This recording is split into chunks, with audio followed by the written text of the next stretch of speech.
A atração a seguir é recomendada para todas as idades.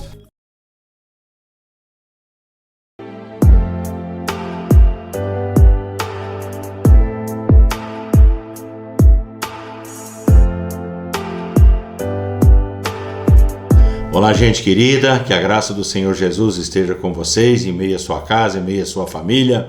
Eu tenho abordado aqui uma temática nos últimos programas, nas últimas edições do programa Momento de Santidade, falando sobre os nomes de Deus. Nós falamos aqui a partir de Gênesis capítulo 14, verso 18, sobre o Deus Altíssimo, El Elyon, no hebraico, e falamos a partir de Gênesis capítulo 16, o verso de número 13, o El Roi ou El Roi, o Deus que vê, baseado na personagem de Agar quando foge para o deserto e o Senhor a encontra naquele lugar. Hoje eu quero trabalhar com você mais uma faceta do nome do Senhor, a partir de Gênesis capítulo 17, do verso 1 até o verso 4, aonde diz o seguinte: quando atingiu Abrão a idade de 99 anos, apareceu-lhe o Senhor e disse-lhe: eu sou o Deus Todo-Poderoso, anda na minha presença e sê perfeito. Farei uma aliança entre mim e te multiplicarei extraordinariamente.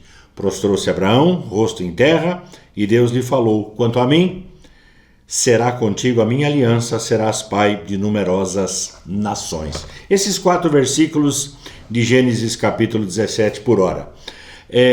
Se você pegar a Bíblia e você tiver uma Bíblia por perto, Gênesis capítulo 12, você vai ver que Deus ele aparece a Abraão e faz com ele uma aliança, faz com ele uma promessa, né, dizendo que ele seria pai de uma numerosa nação, de que ele seria abençoado grandemente e que aqueles que o amaldiçoassem seriam igualmente amaldiçoados e nele as nações da terra seriam benditas, seriam abençoadas. Isso, Gênesis capítulo 12, verso 1, 2 e o verso 3.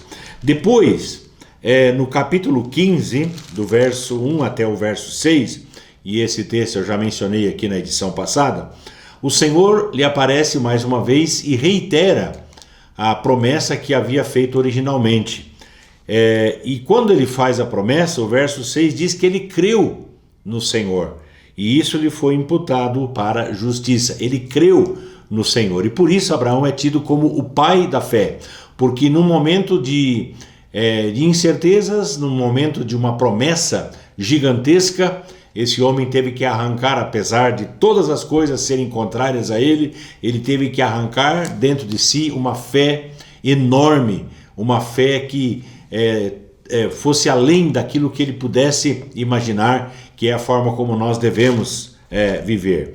Então Deus, chegando aqui em Gênesis capítulo 17, apresenta a Abraão uma faceta do seu caráter, da sua personalidade, dizendo que Deus seria o El Shaddai, o Deus Todo-Poderoso. Quantas vezes você já ouviu essa nomenclatura, essa frase, essa expressão em hinos, em composições, o El Shaddai, o Todo-Poderoso? A pergunta que eu faço é: por que Deus se revelaria dessa maneira? Isso aqui é sintomático, é interessante. Você precisa entender, e se você conhece um pouquinho a história de Abraão, que somente um milagre para que ele pudesse cumprir a promessa que Deus havia estabelecido. Somente um milagre. Por quê? Porque Abraão, quando recebe a promessa, ele está com 99 anos de idade, 99 anos. E a esposa dele está com 89. E eles vamos dizer assim, cumprir a promessa com 100 anos, respectivamente, né? 90 anos, a sua esposa. Então, capítulo 17, verso de número 17, se você quiser a referência, a informação. Quando essa promessa chega, Sara, ela está atrás de uma porta e ela ri. Ela dá risada quando o Senhor promete. Ela riu. E o filho que nasceria, Isaque, chamar-se-ia justamente o riso de Deus. Ela ri e Deus fala: você está rindo? Então eu vou te dar um filho e você vai colocar o nome dele de risada, você vai colocar o nome dele de riso. Todas as vezes que a mãe chamava, que o pai chamava o filho, eles lembravam de que Deus havia feito a promessa e Sara então havia rido da promessa do Senhor. O que era impossível aos homens, aquilo que era impossível àquele casal, aquilo que seria impossível para aquela família, seria o possível para o Senhor. Queria que você entendesse, ouvisse direitinho o que eu estou dizendo. Aquilo que para nós parece ser impossível. Não. Isso não vai dar certo. Não. Isso não pode acontecer. Não tem a mínima chance de acontecer.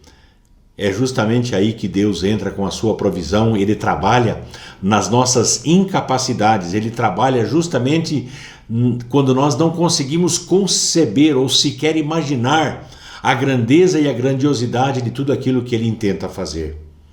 Os impossíveis de Deus, ou melhor, os impossíveis dos homens são os possíveis de Deus. Deus, Ele pode gerar vida onde não há. Ele pode chamar à existência aquilo que não existe. Presta atenção. Deus pode gerar vida, trazer vida, criar vida onde não há, e Ele pode chamar à existência aquilo que não existe, simplesmente pelo poder da sua palavra. O Dabar, a palavra de Deus, tem poder criativo. A palavra que sai da boca do Todo-Poderoso tem poder de criar ex nihilo, ou seja, do nada. Não existe, mas Deus chama a existência. Ele torna real, palpável e visível aquilo que nem sequer chegou ainda à nossa mente, à nossa forma de concepção. Deus, Ele pode renascer ou fazer renascer a esperança onde só resta desesperança. E é aqui que nós entramos, vamos dizer assim, com o nosso ministério, com o nosso trabalho. Por quê? Porque as pessoas, elas chegam para a igreja, elas chegam feridas, elas chegam machucadas, elas chegam sem esperança, e nós temos a palavra do Todo-Poderoso e nós ministramos na autoridade do Todo-Poderoso para que essa pessoa, ela entenda o plano e o propósito de Deus e ela receba o milagre, e nós vivemos dos milagres de Deus. Eu sempre prego e ensino que milagre não se explica, milagre se experimenta. Dia a dia, momento a momento, nós temos experimentado os milagres do Senhor e nós ficamos praticamente sem palavras para tentar explicar aquilo que aconteceu na nossa vida. Eu ministro esperança no meio da desesperança, aonde as pessoas já desistiram de crer, de acreditar. É ali que nós entramos com a palavra que vem do alto. Não é a nossa palavra, não é a palavra do pastor todo-poderoso, não é a palavra de um ser humano, mas é a palavra do Altíssimo, é a palavra do Senhor, é a palavra do El Shaddai, o Todo-Poderoso, que vai mudar a situação e a circunstância. Todas as coisas vieram a existir pelo sopro da boca do Senhor. Todas as coisas vieram a existir pelo timbre da vocalização, o timbre daquilo que o Senhor falou, Ele falou e as coisas simplesmente vieram a acontecer. O Salmo 33, os versos 4, 6 ou até 6 e o verso 9 justamente enaltecem isso. Deus falou e aconteceu. Deus falou e tudo se fez. Tudo veio a existir pelo poder da sua palavra. Esse é o Deus que nós servimos, é o Deus que nós anunciamos, é o Deus que nós pregamos. Nós não pregamos mensagens de autoajuda. Nós não pregamos mensagens para deixar as pessoas mais tranquilas e mais felizes, mas nós pregamos a palavra do Altíssimo, do Todo-Poderoso, a palavra que transforma, que muda as situações, que muda as circunstâncias. Voltando para o nosso texto, o que Deus estava dizendo a Abraão? Ele estava dizendo: eu sou o Deus Todo-Poderoso, anda na minha presença e sê perfeito. Eu sou o Deus Todo-Poderoso. Ou seja, o que Deus estava dizendo: olha, eu sou o único capaz de cumprir a palavra que eu mesmo tenho revelado sobre a sua vida. Eu gosto muito de pregar sobre isso.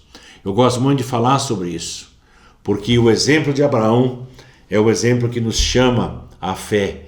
O exemplo de Abraão é o que nos chama a uma atitude de submissão, de crer no sobrenatural. Deus está pronto para fazer um milagre na minha vida. Deus está pronto para fazer um milagre na sua vida. O que você espera não vem de gente daqui, não vem de gente de lá, mas o que você espera vem do alto, vem do Senhor.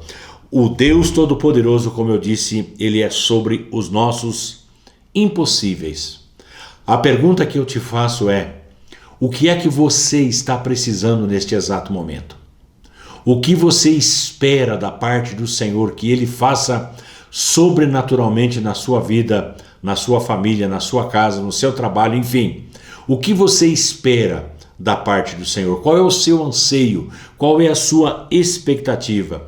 De repente você esteja pensando, não, mas eu tenho alguém na minha família que tem um coração endurecido. Eu tenho alguém na minha família que não crê. Eu tenho alguém na minha família que ainda não conhece o Senhor como Deus Salvador. Eu preciso que a salvação do Pai, que a salvação do Senhor invada a minha casa, invada a minha família. Eu tenho primos, eu tenho tios, eu tenho parentes que ainda não conhecem a verdadeira vida, a vida com o Senhor Jesus. Eu preciso que Ele faça um milagre. Eu preciso que Deus liberte alguém que eu conheço, alguém dentro da minha casa. Eu acho que uma das coisas mais terríveis que nós temos hoje no tempo em que estamos vivendo é o fato de as pessoas se entregarem às drogas e estarem escravizadas pelas drogas. Cada vez o que nós vemos são as coisas piorando, o desgoverno que nós vivemos cada vez mais criando condições para que a bandidagem aconteça, para que as pessoas sejam e estejam envolvidas com drogas, com o tráfico de drogas. Então, o que nós fazemos como igreja, e isso aqui pode doer um pouquinho, é aquele trabalho de formiguinha. Porque enquanto a grande massa é prejudicada, enquanto a grande massa é levada para o pecado, para as coisas erradas, nós como igreja estamos ali alcançando um aqui, outro lá. Fazemos uma mãe parar de chorar aqui, fazemos um pai parar de chorar ali. São pequenos resultados, são pequenos trabalhos, mas que glorificam o nome do Senhor e que mudam a existência de alguma pessoa, de uma família. Então eu não me canso, ainda que seja um trabalho de formiguinha, como eu disse, eu não me canso. Eu continuo pregando, eu continuo ensinando, eu continuo buscando, eu continuo resgatando pessoas, discipulando pessoas, treinando pessoas, preparando pessoas para a eternidade, para estarem com o Senhor. Talvez você esteja aí sofrendo com o problema das drogas dentro da sua casa, dentro da sua família. Talvez alguém, um ente querido seu, esteja passando por isso. E somente a graça do Deus perdoador, somente a graça do Senhor. Não existem técnicas, não existem meios humanos que possam libertar uma pessoa. Somente o poder de Deus, somente a graça do Senhor que encontra a pessoa naquele momento sujo, naquele momento difícil, e arranca aquela pessoa, transformando o seu caráter, transformando a sua história, mudando a sua vida. Talvez você esteja sofrendo com dores, esteja passando por enfermidades. Qual é a sua busca? O que você espera que Deus faça na sua vida neste momento? Ele é o Todo-Poderoso. Talvez você esteja se debatendo com a notícia de uma doença incurável. Eu tenho amigos, e isso me dói aqui no peito, colegas pastores que receberam sentença, que estão fazendo tratamento neste exato momento contra o câncer, estão lá batalhando pela sua vida, lutando pela sua vida, fazendo aquilo que humanamente é possível de ser feito, mas crendo no sobrenatural, crendo que a cura vem do Senhor. Eu tenho pessoas que são do meu círculo de amizade, da minha intimidade, que têm sentenças de morte sobre a sua vida, mas estão ali lutando, não desanimam, perseveram, buscam a Deus, esperam um milagre. E é isso que eu tenho para dizer para você: não desista. Não desista quando vem a sentença, não desista quando vem o laudo. Continua crendo no sobrenatural, continua crendo. Presta atenção que eu vou dizer para você. A palavra final está no trono da autoridade do Deus Todo-Poderoso. A palavra final vem dele. Ainda que a dor esteja aí, ainda que a sentença esteja aí, nós continuamos crendo e confiando que o nosso Deus é o Deus Todo-Poderoso. É nele que eu me amparo. Eu confio no Senhor, eu confio nas suas promessas, eu confio no seu agir. Da mesma maneira como Deus agiu na vida de Abrão, Ele pode agir na sua vida. Da mesma maneira como Deus restaurou a sua sorte, e provavelmente ele ficou como quem sonha, porque aos 99 anos recebeu uma palavra de que seria pai. de que seria pai não somente de um filho, mas seria pai de uma numerosa nação. Deus faria dele uma nação. A partir de Abraão, Deus criaria o seu povo e restauraria a terra. Talvez naquele momento ele ficou como quem sonha, e nós ficamos assim.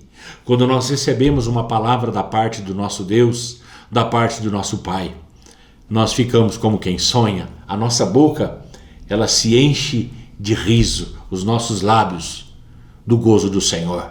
Salmo 126, para quem não sabe, é o nosso salmo de casamento, meu e da Lise, e nós muitas vezes recitamos esse salmo sabendo que aqueles que com lágrimas semeiam, com júbilo ceifarão. Aqueles que saem andando, mas saem semeando, voltarão com júbilo trazendo seus feixes. É uma promessa tremenda da parte do Senhor. Eu me estribo nela, eu confio nela. Muitas vezes me resta o choro, muitas vezes me resta a dor, mas jamais, isso ninguém consegue arrancar de mim, jamais eu perco a esperança, jamais eu perco a fé, porque a minha força vem do Senhor e a minha esperança está nele. Então eu continuo pregando, eu continuo anunciando, eu continuo orando com as pessoas, eu continuo ministrando sobre a vida delas, eu continuo ungindo com óleo, estou crendo no milagre, estou crendo no sobrenatural. É dessa maneira que eu tenho vivido e é dessa maneira que eu desafio você. Então, o que Deus requer de nós? Apenas duas coisas.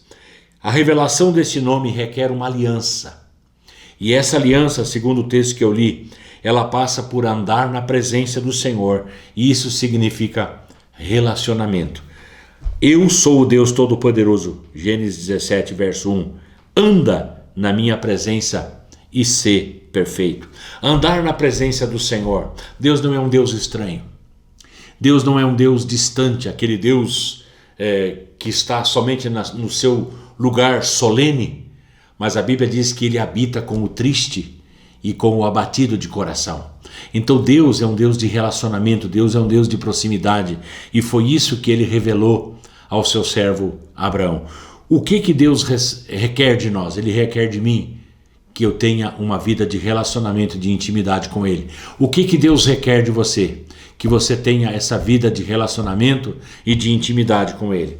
Dependência, comunhão e intimidade. Salmo 25, verso 14, diz que a intimidade do Senhor é para aqueles que o temem, aos quais dará a conhecer a sua aliança. Eu recito esse salmo e uso esse salmo muitas vezes. A intimidade do Senhor é para aqueles que o temem. Deus não é o Deus distante, Deus é um Deus próximo, é um Deus de relacionamento, é um Deus de intimidade. E para aqueles que andam em relacionamento, para aqueles que andam em intimidade, o Senhor dará a conhecer a sua aliança, ou seja, aquilo que ele está para fazer. Ele não vai deixar de revelar a sua vontade àqueles que andam com ele. Segunda coisa, o que Deus requer de nós? Eu disse que ele requer que nós sejamos perfeitos. Anda na minha presença e ser perfeito. O padrão de Deus é a perfeição. A perfeição não é simplesmente a ausência de coisas erradas, mas a perfeição do Senhor tem a ver com a renovação do caráter. O nosso caráter, ele é renovado. A presença do Senhor é real e constante na nossa vida, de maneira que o nosso caráter, ele é totalmente transformado. E isso nos leva a um procedimento correto e, naturalmente, a uma vida irrepreensível. Mateus capítulo 5, verso 48. O Senhor Jesus, ele disse: sede vós perfeitos, como perfeito é o vosso Pai Celeste. Esse é o meu padrão. Esse é o nosso padrão. Sede vós perfeitos, não menos do que isso, como perfeito é o vosso Pai Celeste. Ou seja, eu não olho para homens, eu não olho para pessoas. Tem gente que fala assim: fulano é o meu modelo, eu me inspiro no fulano, eu copio a vida do fulano. Não é que a gente não possa imitar pessoas. O apóstolo Paulo disse: sede meus imitadores, como também eu sou de Cristo. Ou seja, Paulo tinha um padrão, que era Cristo. Ele imitava Cristo e, como tal, as pessoas poderiam imitar a sua vida. Então, o padrão é Deus e é para ele que nós olhamos. Filipenses capítulo 2, verso 15, nos diz que nós devemos nos tornar irrepreensíveis em nossos caminhos e em nossas escolhas. 1 Tessalonicenses capítulo 1, verso 9, diz que nós deveríamos deixar os ídolos, a idolatria, e nos convertermos ao Deus vivo e verdadeiro e andando na sua presença em intimidade. Efésios capítulo 4, do verso 25 até o verso 32, ele fala de uma série de coisas que nós devemos deixar. Começa pela mentira, passa pela ira, e assim ele vai crescendo, e depois nos tornarmos praticantes do amor e imitando aquilo que o Senhor Deus nos deixou na sua palavra. Eu espero que você receba essa palavra neste momento, e eu espero que, mesmo que as pessoas digam que seja impossível, que você continue lutando, buscando a perfeição e buscando um relacionamento de intimidade com o Senhor, como Abraão nos mostra com o Todo-Poderoso, o El Shaddai. Falei? Vamos orar.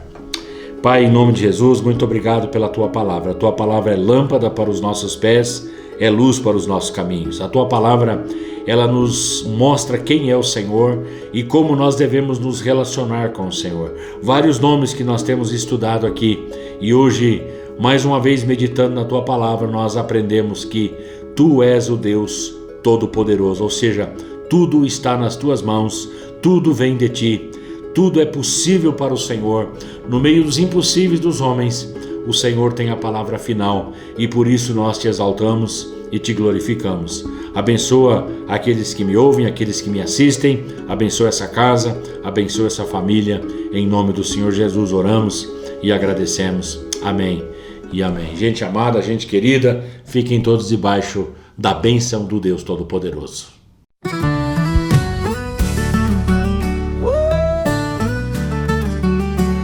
Momento sagrado que vem, transforma tudo que tem. Coração se abre então, para seguir na missão. Restaurando cada alma, trazendo paz e calma. Vida nova renasceu, fé no amor que cresceu. Ó Jesus, nosso guia, amor e fé todo dia. Gratidão no coração, para sempre em oração. Luz divina brilhar, nos faz juntos caminhar, transformando o coração para sempre em oração. Luz divina brilhar, nos faz juntos caminhar, transformando o coração em cada gesto uma canção. Cuido com carinho do nosso irmão vizinho, com fé a nos erguer, amor ao próximo viver. Ó Jesus, nosso guia, amor e fé todo dia. Gratidão no coração, para sempre em oração. Programa Momento de Santidade, Nova Era TV, lá de Santa Catarina.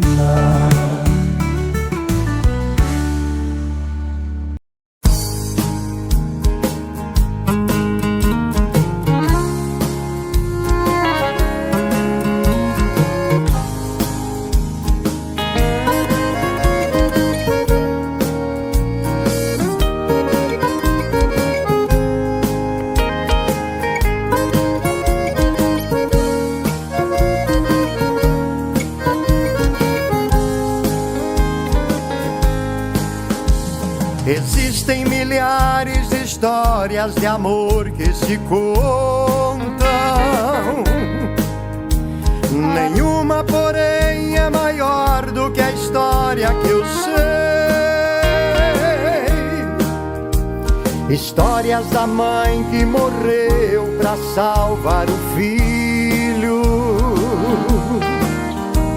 do súdito que deu a vida pra salvar o rei. Histórias de amor que marcaram a vida de muitos, mas quem deu a vida por mim eu nem conhecia. Eu era seu inimigo, sendo um pecador, mas ele pegou minha cruz e levou por amor. Jesus é a história mais linda de amor que existe, o preço maior que por mim lá na cruz Deus pagou. Naquela cruz a esperança que eu precisava, no seu sacrifício o sangue que me salvou. Jesus é a história mais linda de amor que existe, o preço maior que por mim lá na cruz Deus pagou. Naquela cruz a esperança que eu precisava, no seu sacrifício o sangue